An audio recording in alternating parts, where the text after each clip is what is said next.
are the main drivers of this mass extinction that they're talking about? And can you simplify for us what sort of chain effects occur when a certain creature goes extinct? We're told by 2020, in 3 years, that we will be missing 66% of all land wildlife. In the ocean, from 2000 to 2010, for a 10-year period, human beings poached and slaughtered 1 billion sharks. For most of the shark species, we're now missing 90% of sharks. They keep the oceans healthy by removing their prey that's sick and weak and old, and they prevent diseases from going global. We are destroying all life. This is a crisis of epic proportion. 44% last year of our honeybees in America didn't make it. It's the highest death rate we've ever seen. And the culprit is where their habitat is being destroyed, the chemicals on the land are killing them. If the bees die, we die because we can't have any food to eat.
Bees are actually gentle and beneficial, and we need to be nice to the bees because the bees are in trouble.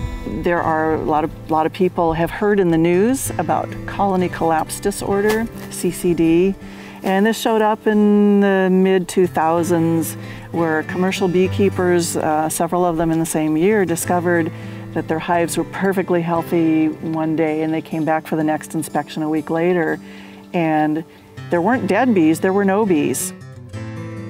That's what colony collapse disorder is, and disorder just means we don't really know what it is. And when they did tests inside those hives, they couldn't test any dead bees because there were no dead bees, but they found a multitude of diseases in those hives, more than we even knew existed. Bees are beneficial because they pollinate. That's actually the best product that they do for us. When we eat our food, a lot of that food is the result of an insect pollinating. And if a vegetable or a fruit didn't get pollinated, then we wouldn't have the fruit or the vegetable, or we'd have a fruit or the vegetable that's undeveloped or immature or just really not as much of it. So we can thank a bee for every third bite that we eat.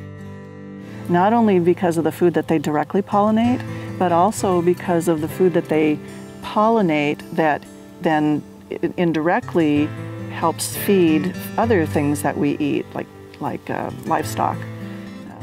We still have not found any single cause of colony collapse disorder. It's probably a combination of things, probably poor nutrition, lack of habitat. So we're, all the feral bees, the wild bees, they have no place to live anymore because we pave everything. We have these big, huge lawns that they can't live in. But the last piece of the puzzle is probably pesticides, and we tend to use pesticides more quickly than we need to, and we don't always use them correctly.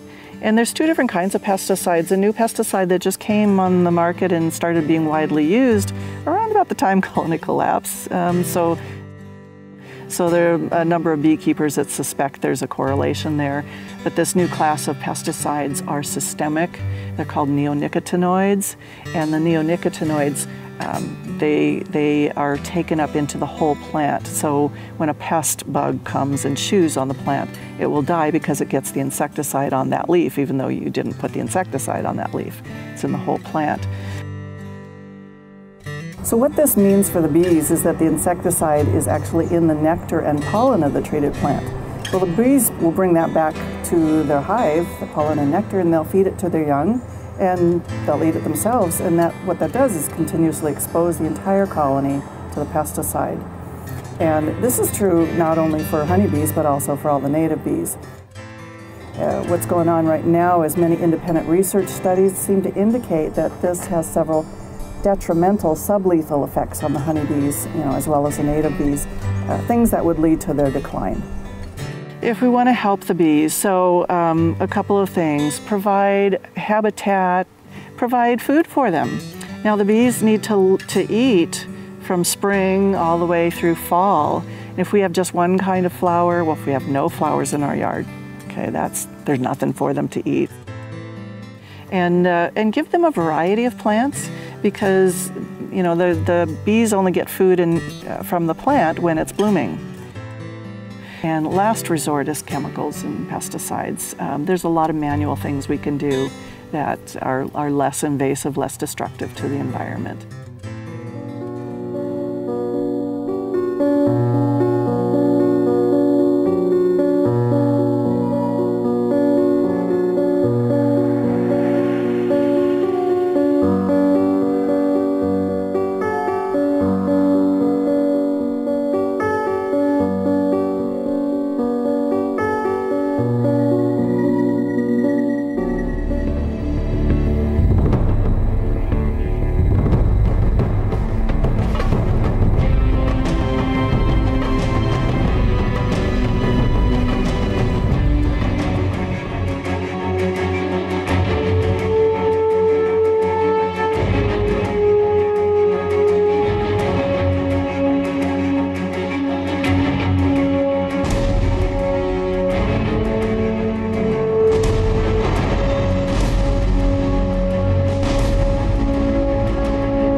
I think there's no question whatever that our government will stand by Gibraltar.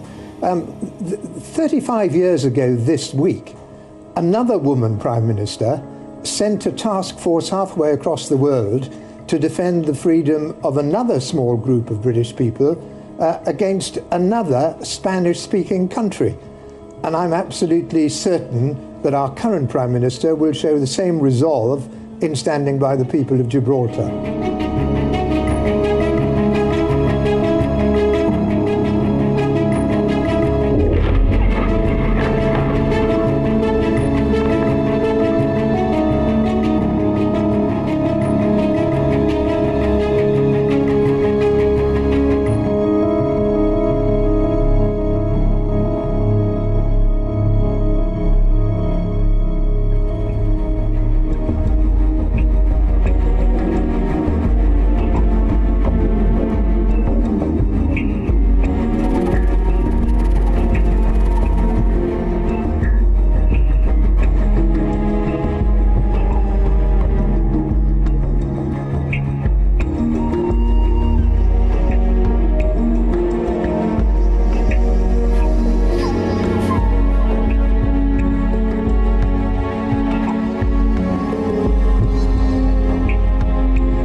I spent about 30 years looking into top political assassinations and false flag attacks, which I would call state-sponsored terrorism.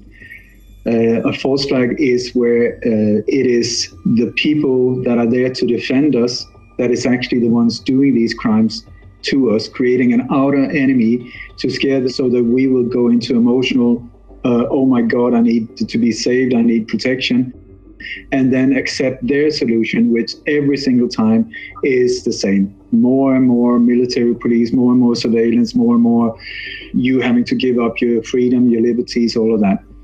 And over the years, what I've come to see, in my humble opinion, is that we are looking at coordinated attacks in multiple countries, most of them, if not all, NATO countries or countries that have some kind of security agreement, like Canada, Australia, the US, with NATO, and so on.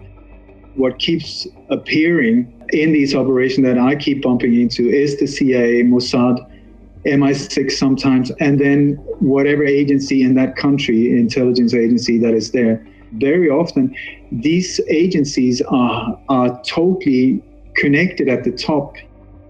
To understand what's going on, you have to see it from a higher point of view, a higher level, where we are at the New World Order, where they see the world and the Western world as a chessboard, where the different countries are just like chess pieces.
Редко из западных СМИ накануне удержалась от соблазна обвинить сирийские войска, заодно и ВКС России, в трагедии в провинции Идлиб, где множество людей погибли, отравившись нервно-паралитическим газом. Характерная деталь – первыми на месте оказались печально известные белые каски, которые позировать перед камерами умеют куда лучше, чем спасать людей. Видимо, именно поговорив с ними, агентство Reuters поспешило обвинить в чудовищном зверстве Москву. Позже выяснилось, во-первых, российская авиация там в этот день не применялась, а во-вторых, боевое отравляющее вещество произвели сами боевики. Боевики, кстати, никогда не скрывали того факта, что они обладают навыками, техникой и достаточным количеством сырья для производства химического оружия.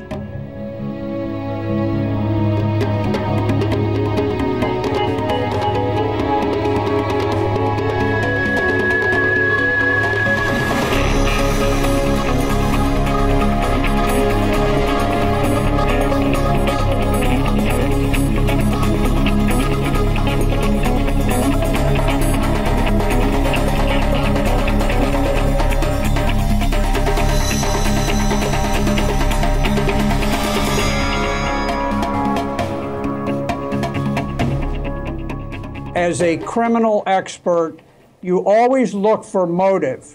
Why, in the midst of all of these battles, would Assad choose to attack civilians rather than military people? It's simply irrational. I defy anyone in the media to give me one good, sound reason why Syria would do this. You need to also look at who are the witnesses. The witnesses in this case are all terrorists, and all of them know either they tricked the Trump administration into changing its position, or they are going to lose the war. They are masters at staging deceptive operations. They've done it before, and they will do it whenever it will benefit their cause.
Donald Trump has been taken hostage by the deep state. And before we knew it, he's ending up being the tool of the deep state. How did this happen? How in 77 days is he doing something as stupid, as immoral, as short-sighted, as impulsive, as starting a major conflict with the Assad government and getting exactly into harm's way with Russia and all of its allies? What is he trying to accomplish? And the only thing that I can think of is that, and they've said it, Assad had to be punished. You know, the question comes to your mind, who appointed Donald Trump to be the global spanker-in-chief for any dictator or leader of a country that misbehaves? If there were some kind of existential threat, some horrible, immense, powerful, terminal threat to our existence, maybe that would be a justification for what we have. Instead of an existential threat, we have less of a threat than we've had since 1917, when Wilson foolishly put us into the First World War. And let's just tick off what is out there. The first one, obviously, is Russia. So how do they threaten the security or the safety of anybody in America unless you think Putin is foolish enough to risk nuclear retaliation by attacking us first? There's nothing that the Russians are going to do that remotely threatens us. China is the same thing, but they aren't a threat to us, and frankly, they're not a threat to any of their neighbors either, because they depend on a huge supply of raw materials coming up through the South China Sea into their ports. And frankly, we don't have to get that excited about the terrorism threat either. And if we wanted to do something about it, that's the third item, we ought to stop bombing and droning and occupying, because it's the blowback from that that's created what does exist today as a terrorist threat. So it leads to the system to keep itself alive leads to what I call endless false narratives, because if there isn't an enemy, if there isn't an imminent threat, then over time it becomes hard to justify all of this money that is being wasted in this massive system. I turned on cable news Thursday night, and you couldn't find anything from MSNBC to CNN to Fox that said anything different. They were all saying the same thing. They were in war heat. They're all paid by the same paymaster, which I call the warfare state, because there is a totally different view on what's going on in the world if you get your lens right, and if you're not part of this overwhelming groupthink consensus that is literally suffocating the machinery of government, the machinery of the mainstream media. Maybe there's a silver lining in this latest capture of Trump by the deep state, this utterly stupid attack on Syria, and that is maybe it will help revive a coalition, anti-war coalition in the Congress. So at least there's some glimmerings of hope, but frankly, the warfare state is suffocating Washington. The war machine is bankrupting and draining the fiscal and economic resources of America, and the hour is getting late.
The U.S. media is definitely beating the drumbeat of war. The U.S. media likes to only focus on the so-called North Korean threat.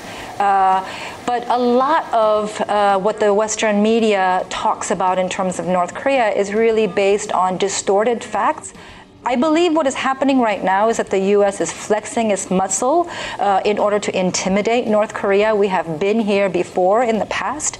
But by deploying aircraft carriers and strategic bombers to the region, what the United States is doing is it is creating a situation of tension where even the slightest misstep can create a confrontation that can quickly escalate into to full-scale war.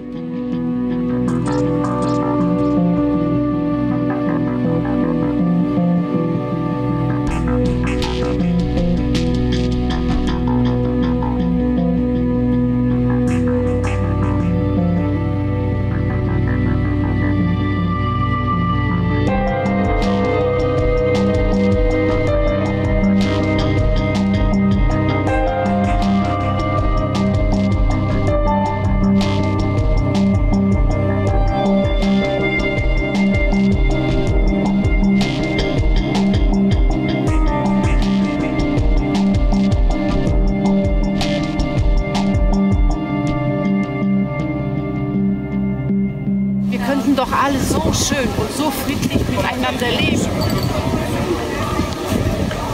Glauben Sie mir, ich habe Enkel, ich habe Kinder.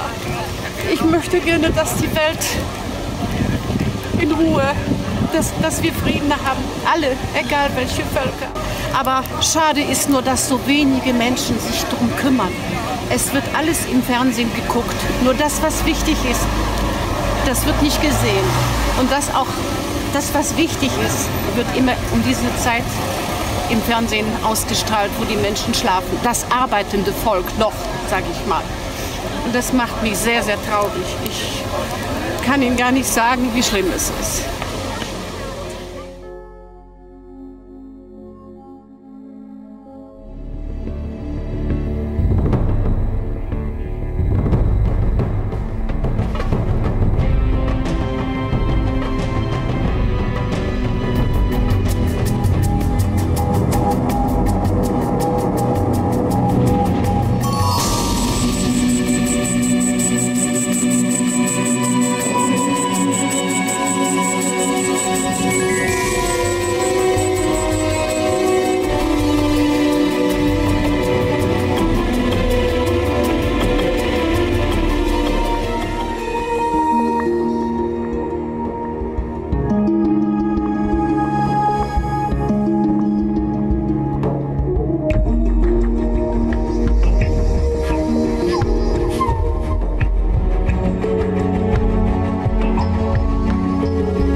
Figure out how to electronically stroke the ionosphere in just the right way, you could return a signal to the Earth that would affect the behavior of all of those in contact with that signal. And so when you think about HAARP as a device that could actually do this, that's where it actually caught my attention. It utilizes essentially what is called a frequency following response, or an FFR. And what this is where the brain of human beings will lock on to an external signal and begin to mirror, begin to follow it. And what that does is alter brain chemistry in kind of the sort of grossest way. It can just adjust or alter an emotional state, as an example, from, say, lethargic and passive to highly active and agitated, almost like flipping on and off a light switch. The ability to do this in a directed way on a large scale with HAARP is one thing. The other is to utilize any electromagnetic carrier, which includes television, radio, the internet, the power grid. Any of these things can be modulated in such a way as, again, to couple or connect to the human body and then drive physiological responses to those external signals. Just think about it as if you're a radio receiver. So if you know enough to sort of tune the human radio, if you will, by analogy, you can affect any physiological process. And this isn't theoretical anymore. This is science fact.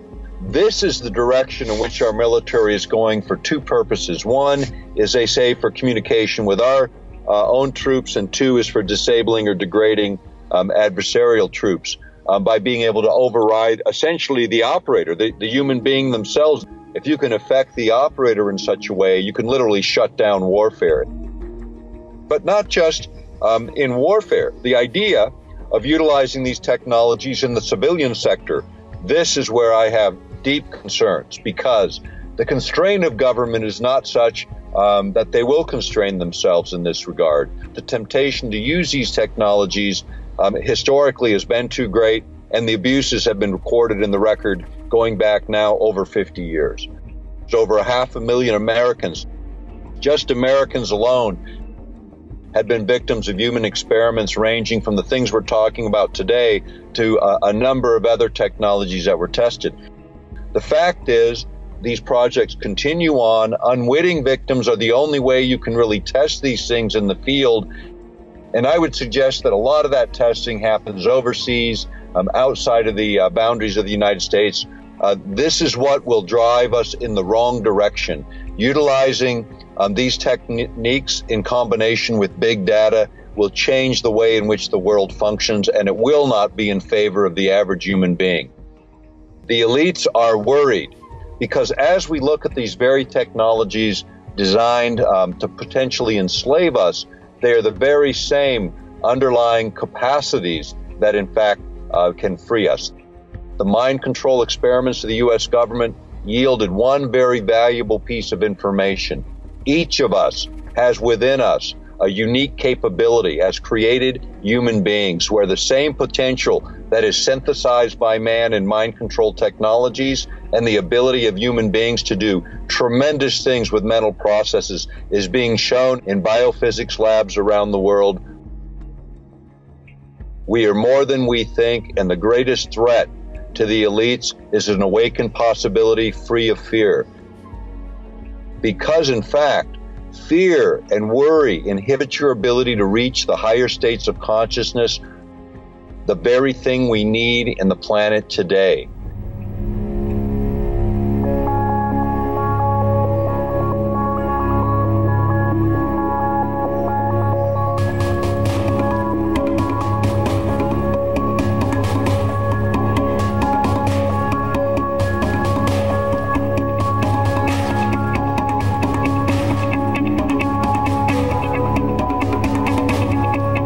Que se está trabajando en esa línea, que se está trabajando en cómo controlar el cerebro. En noviembre del año pasado, sin ir más lejos, la Food and Drug Administration, el Departamento de Estados Unidos que regula precisamente todos estos aspectos sanitarios, autorizó por primera vez la producción a una sociedad americana de un chip cerebral que grababa y estimulaba el cerebro. Grabar el cerebro significa que te están grabando todas tus emociones, que saben no solamente eso, que pueden llegar a permitir prever cómo puedes actuar en el futuro.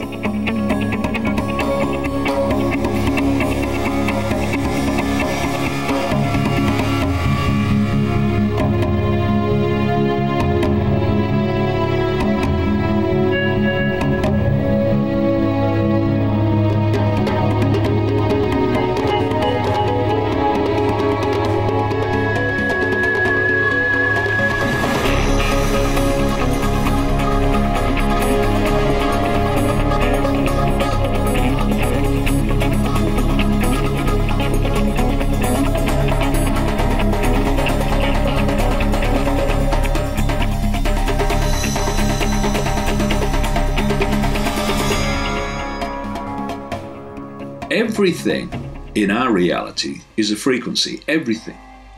Thoughts are frequencies, emotions are frequencies, and different emotions, whether it's joy or whether it's depression, are different frequencies.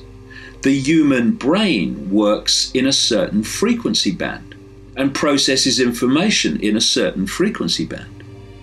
Therefore, if you can broadcast frequencies and information in those frequencies within the frequency band that the human mind interacts with reality, then you can completely scramble them or implant thoughts and perceptions that people think are their own.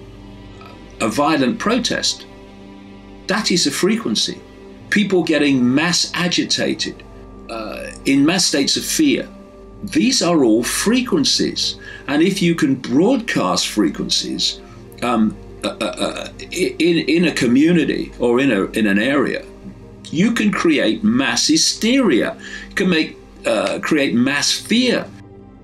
This is a story about what happened in 1991 in the war against Iraq. It describes a US psychological operation tactic directed against Iraqi troops in Kuwait. The US PSYOPs team set up its own portable FM transmitter and transmitted a sophisticated electronic system to speak directly to the mind of the listener, to alter and entrain his brainwaves, to manipulate his brain's EEG patterns and artificially implant negative emotional states, feelings of fear, anxiety, despair, and hopelessness. And this subliminal system doesn't, it says, just tell a person to feel an emotion. It makes them feel it. It implants that emotion in their minds, because they're broadcasting the frequency of that emotion, which gets the body to manifest that emotion. They broadcast this stuff to Iraqi troops, and what happened? There was a mass surrender of Iraqi troops.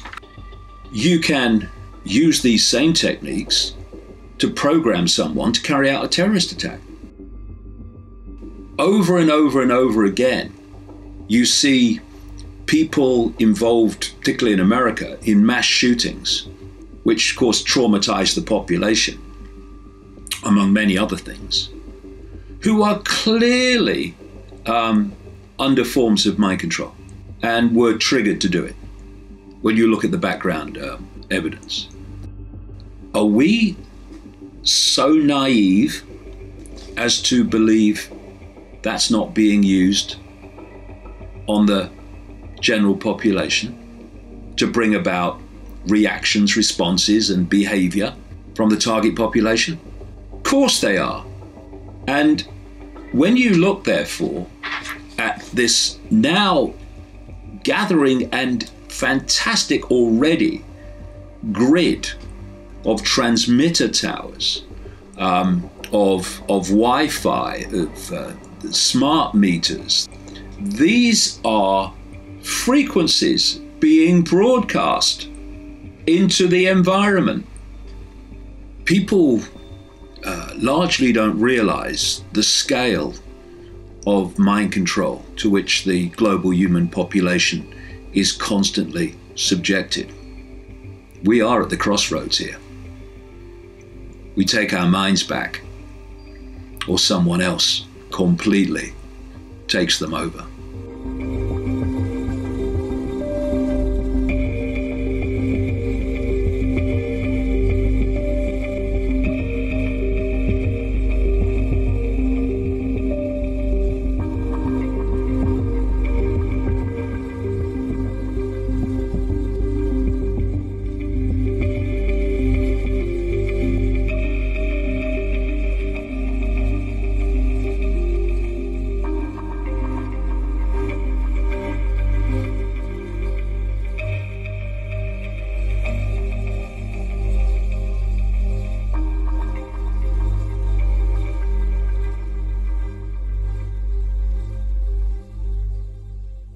Without conscious thought, there's no ability to reason, to question, to consciously comprehend, to critically analyze, to apply any knowledge, which is why mind control is used on the U.S. military, because it gives them superhuman capabilities. It also allows for superhuman traits like 44 times visual acuity, because when there's no conscious thought, it's as though the subconscious mind will develop heightened senses in other directions to make up for it. It's the same way a blind person has acute hearing. You know, the brain will make up for it. So with 44 times visual acuity, the soldiers would be able to just point and shoot with pinpoint accuracy. Not only that, but they didn't have that moment of critical analysis, that conscious thought, that moment of compassion, that moment that says that human knowing that we shouldn't be just killing other people. Right. I mean, that's not, it's against human nature to do that. So the conscious mind is bypassed, programming is put in place, visual acuity is heightened, physical endurance is heightened. And then when our military comes home, they don't have that ability to consciously reason through what just happened to them because it's compartmentalized knowledge. When Kennedy was assassinated, most people know where they were and what they were doing at that time. And for those who are younger, they know where they were and what they were doing when 9/11 happened. And because that's a trauma, and that traumatized the whole nation. When that trauma occurs, that is a basis for mind control, because it's how our brains respond to trauma. When trauma occurs, it's as though our conscious mind takes flight, or it goes on hold, and the subconscious mind is wide open to be easily led. And that subconscious manipulation is done through using NLP, neuro-linguistic programming. It's the language of the subconscious mind. It's used by all politicians. It's used by advertisers. It's used in global education. It's just a natural part of things. When we understand how our brains respond to trauma, when we understand what NLP is and how it works, then we can easily, peacefully reclaim control over our own minds and lives again.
Why would the government try to hide the reality of UFOs, as they have for decades? They understood we have off-world visitors coming here, using this high technology energy.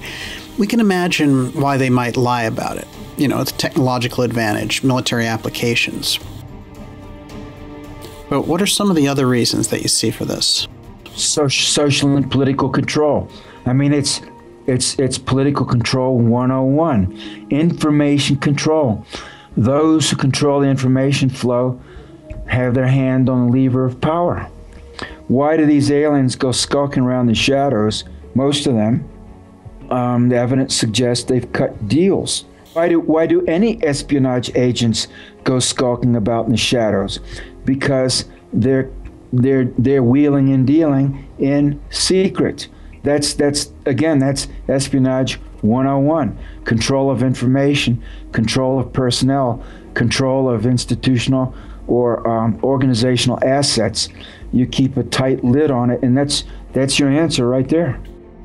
When you're dealing with other species coming from other planets, or even from another space-time continuum altogether, maybe from another dimension, or another realm where the laws of physics has developed, and then you encounter that species in their technology and their culture and their mode of thought, their way of reasoning, their way of communicating. It could literally be mind-bending, could be very difficult to integrate psychologically and mentally. I think that they do have operational so-called UFO technology, but it's being used, they being the military agencies. And I believe they've made a lot of progress in the last half century, and they've kept the vast majority of it classified. When you start working with these technologies that bend time, if you will, and or bend space, if you will, the reality veils start to part.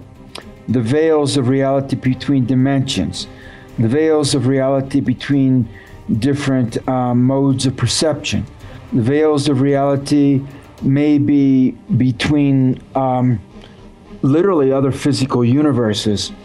And I think what happens is that you mentally and also optically, physically, begin to perceive quite a lot of things that the ordinary person doesn't in the course of their everyday life.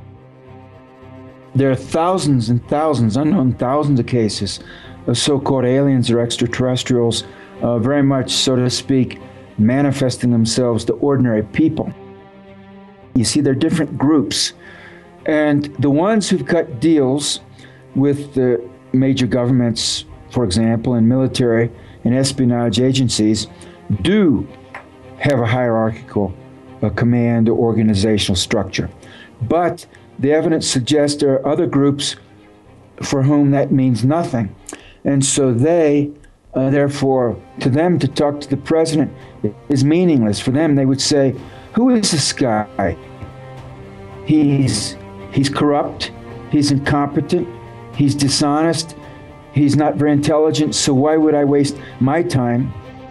And the answer they would immediately have is, I wouldn't waste my time. So I'll look for someone who is honest, intellectually curious, who's competent, and then that might turn out to be a 15-year-old girl in China. They would appear to her, and she might be out working in a rice field, right? But for them, she might be 1,000 times more interesting to them than a pathological liar such as Barack Obama. They might regard him as a criminally insane doofus. When aliens come, and I'm not talking about the malevolent ones with a militaristic conquest and exploitation mentality, but the other ones with a higher level of spiritual realization, when they come, the people who will interest them will be people who are advanced as human beings. They wouldn't have the slightest interest in talking to a Henry Kissinger or a George Soros or a Bill Gates or a Angela Merkel. There are ET beings and races who are very technically clever, but also have an advanced consciousness, very advanced consciousness, almost godlike in some respects. There are other ETs that are very technically clever, but they have a very low level of consciousness. And both of them, the evidence suggests that both types are here on Earth. I know it's essential to explore and advance consciousness. That is the purpose of a human being, to be conscious, to explore consciousness.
with true love.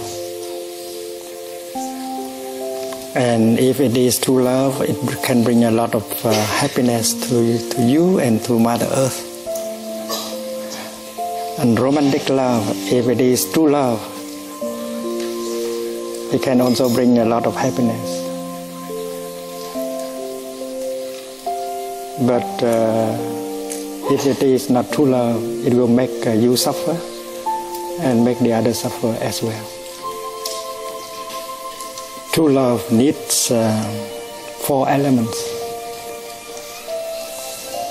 First of all, Maitri, loving kindness, that is the capacity to offer happiness. If you cannot offer happiness, that's not true love. In romantic love, if you are not able to help the other person happy, that's not true love. So you should train yourself in order to be able to offer happiness to you and to him or to her. The second element of true love is compassion. Compassion is the kind of energy that can help remove suffering, that can help transform the suffering in you and in the other person. If you cannot transform and take care of the suffering in you and in other person, that is not true love. That is why karuna, the second element of true love, should be cultivated by you and by the other person. Romantic and not romantic, that's not important. The important is it is true love or not true love. And the third element of true love is joy. If you make the other person cry all the time and you cry all the time, that's not true love. True love is inclusiveness, that you do not exclude. His suffering is your suffering. His happiness is your happiness. There is no individual suffering and happiness anymore. In true love, there is the element of inclusiveness, non-discrimination. There is no separation. There is no frontier between you and the other person. In that spirit, you cannot say, that's your problem. No, your problem is my problem. My suffering is your suffering. And if romantic love has these 4 elements, it can bring a lot of happiness also. If you are successful, you will cultivate a lot of loving kindness and compassion. And very soon, your love will be all-embracing. The other person is no longer the only object of your love, because your love continues to grow and your love will embrace all of us, and happiness becomes limitless. If it is true love, and then it will continue to grow and include more and more and more, not only humans, but also animals, vegetables, and minerals. And that is great love, Maha Karuna, Maha Maitri.